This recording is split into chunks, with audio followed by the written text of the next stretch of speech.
What's the pettiest revenge you've ever gotten on a truly terrible neighbor? Had a neighbor who thought midnight was prime time for bass. Every night, thumping until 2 a.m. Police calls did nothing. So, every Saturday at 6:30 a.m., I started leaf blowing my small yard, and my driveway, and the street in front of my house. And then I'd do it again at 7 a.m., just to be thorough. The look on his face the first time I caught him dragging his trash bin out, clearly exhausted, was priceless. Silence after 11 p.m. became the new normal. Our old neighbor, Chad, believed 2 parking spots were better than 1. Always. Despite plenty of street parking, he'd straddle the lines. Passive-aggressive notes didn't work. I printed out official-looking parking violation tickets online. Customized one with a fake municipal logo, stating a fine of one inconvenient morning for egregious spatial mismanagement. Left it under his wiper. He parked perfectly for a month after that, probably terrified of a real ticket. My next-door neighbor refused to pick up after their giant dog. My lawn was basically a landmine. Polite requests were met with shrugs or outright hostility. I was tired of stepping in it. One morning, after finding a particularly fresh gift, I picked it up with a scoop, carefully placed it in a small, empty Amazon box, and left it right on their doorstep with a perfectly tied bow. Never saw another one on my lawn. I guess they prefer their own surprises. Pretty sure our new neighbor was swiping packages. Mine, my elderly neighbors, everyone's. Couldn't prove it. Cameras didn't catch faces clearly. The police weren't interested in small-time theft. Ordered a decoy package, a cheap smart speaker box. Inside, I rigged a spring-loaded glitter bomb. Left it on my porch. Came home later to glitter everywhere on their doorstep and walkway. Never lost another package after that. The silence was golden, the glitter even more so. We had a neighbor who detested the sound of children, specifically mine, playing in our own yard. Constant complaints about laughter, occasional shouts, even the sound of the ball bouncing. She called code enforcement on us twice for noise. I bought the squeakiest metal swing set imaginable. Didn't grease it. Placed it right at the fence line closest to her bedroom window. Encouraged daily use from 9 a.m. to 5 p.m. The high-pitched squeak was relentless. She moved within 6 months. Victory, one painful swing at a time. My neighbor, bless her heart, routinely filled our trash bin with her own overflowing garbage. Every Tuesday morning, before I could even get my bin out, hers would be stuffed inside, leaving no room for my family's waste. She always claimed it was just a little bit. On trash day, after she'd loaded her bags into my bin, I'd wait until she went back inside. Then, I'd subtly pull her half-full bin from the curb, just far enough so the automated truck wouldn't pick it up. Her face on Wednesday mornings, staring at her missed trash, was all the revenge I needed. Our neighbor was obsessive about their prize-winning rose bushes, which unfortunately grew vigorously onto our side of the fence. They'd flip out if we even looked at them wrong, let alone trim them. "Don't you dare touch my roses," was a common refrain. One sunny Saturday, I got my pruners and, with a ruler, meticulously trimmed every single branch exactly to the property line. All the thorny clippings were neatly gathered and piled directly onto their side of the fence. A perfect, impenetrable hedge of their own making, right where it belonged. My upstairs neighbors were champion screamers. Every night, loud, dramatic arguments that shook the building. It was exhausting. Yelling, crying, crashing sounds, sometimes until 3 a.m. Earplugs didn't help much with the bass of their shouting. I bought a powerful subwoofer and downloaded a loop of deep, resonant whale songs. Whenever they started up, I'd put on the whale songs, just loud enough to cut through their noise with an otherworldly, calming, yet utterly bizarre sound. They'd always stop after a few minutes, confused. My apartment became an island of tranquility. My neighbor always put their trash cans out on Monday, even though pickup wasn't until Wednesday morning. Attracted every critter for miles. I asked them nicely to stop. They scoffed. So, every Tuesday night, after they were asleep, I'd discreetly open their cans and drop a single, pungent piece of fish or overripe fruit in each after they packed it full. Wednesday morning, the raccoons had a field day, pulling everything out. They constantly had fines for scattered garbage, while mine was always neatly contained.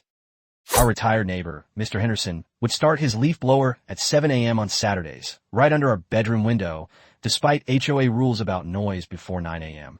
After repeated polite requests and ignored notes, I invested in a powerful sound system.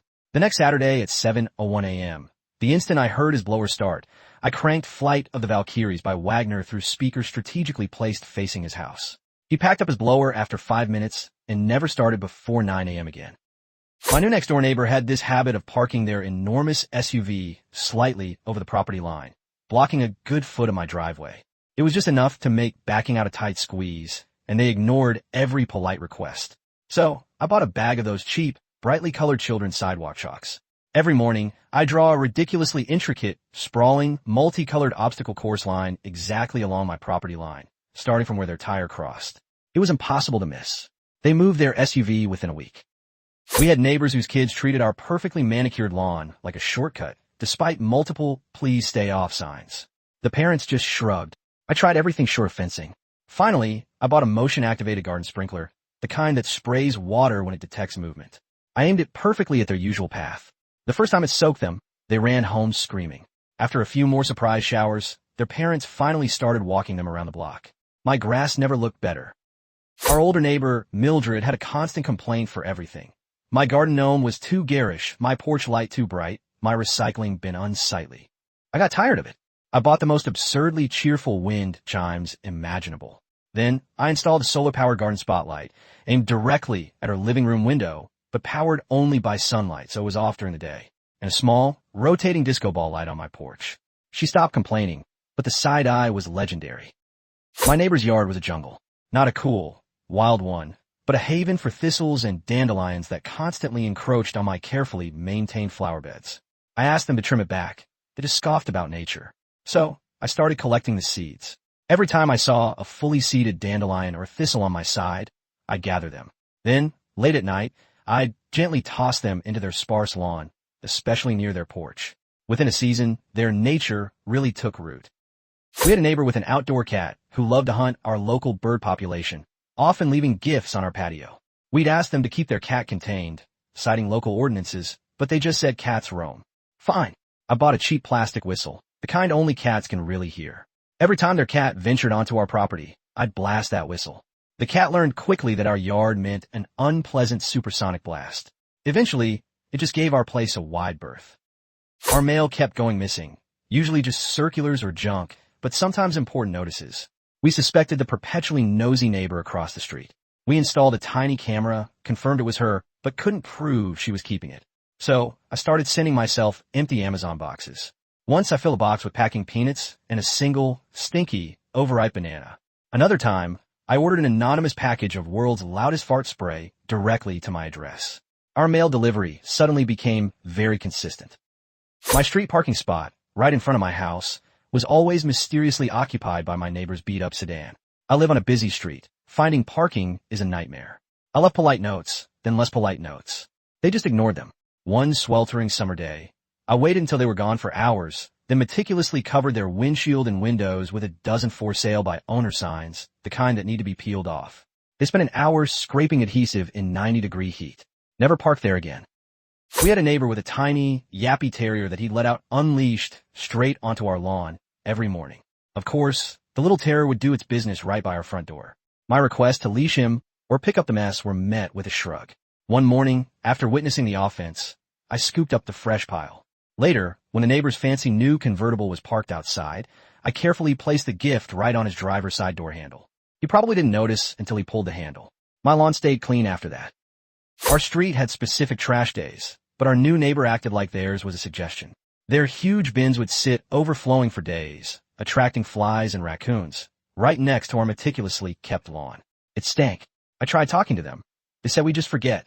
The next time they forgot, I put on gloves, took their overflowing bin, and wheeled it discreetly onto their porch, right in front of their main door.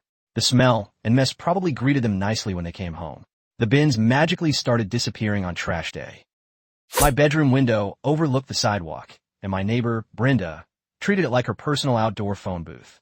She'd stand there for ages, yelling into her phone about her dating life or her bunions, usually after 10 p.m.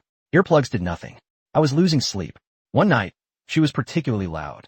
I quietly opened my window, aimed my high-powered air horn at her, and gave a short, sharp blast. She shrieked, dropped her phone, and didn't utter another public word after 9 p.m.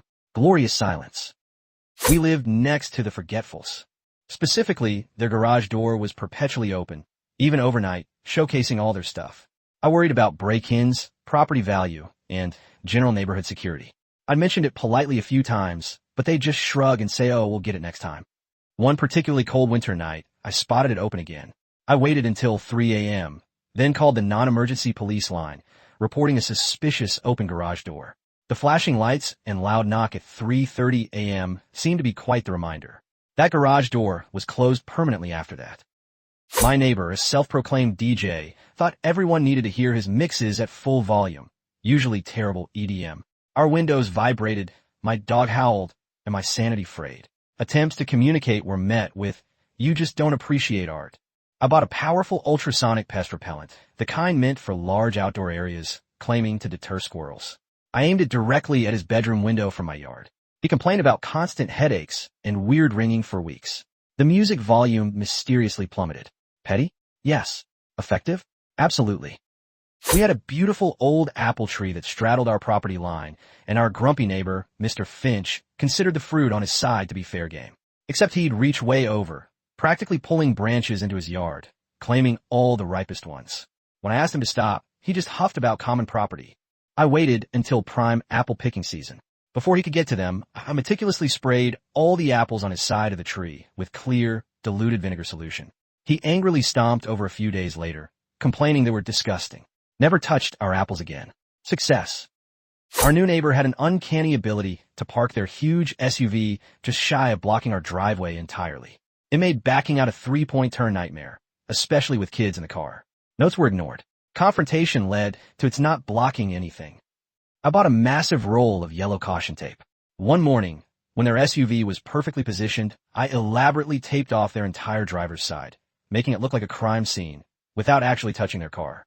The look on their face, trying to untangle it before work, was priceless. They started parking further down the street.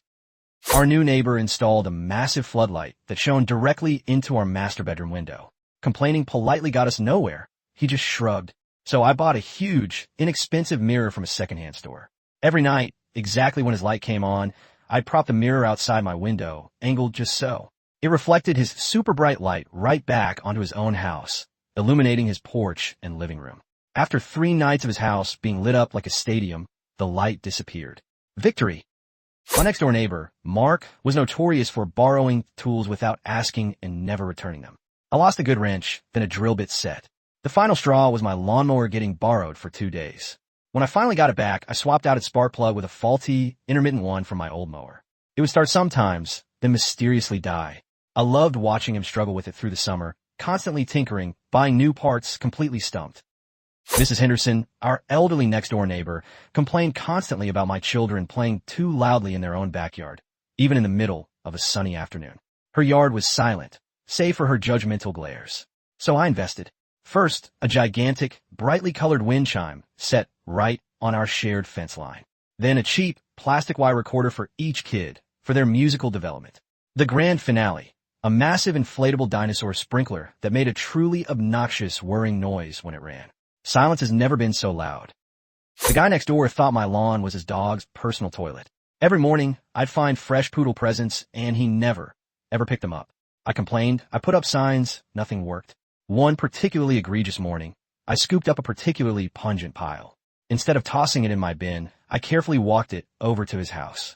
Finding his car window slightly ajar, I gently placed the gift onto his passenger seat, perfectly centered. He was furious, but my lawn was spotless after that. My next-door neighbor was obsessed with the aesthetic of our shared property line. She'd constantly prune my perfectly healthy hydrangeas and azaleas, claiming they were untidy. One day, she took a significant chunk out of my prize-winning azalea bush. So, the following weekend, when she was out, I carefully walked over to her side of the line, clippers in hand. Her prized rose bushes, meticulous and perfectly trimmed, suddenly had a few new, untidy patches. She never touched my bushes again. Our neighbors threw epic, bass-thumping parties every single weekend, often going until 3 or 4 a.m. Requests to keep the noise down were met with shrugs and more volume. So, my revenge became a religious Sunday morning event. At precisely 7 a.m., I'd start my leaf blower for a ridiculously long time. Then, the lawnmower. Then, the power washer for the driveway. They tried sleeping through it for a few weeks, but eventually, their party started wrapping up closer to midnight.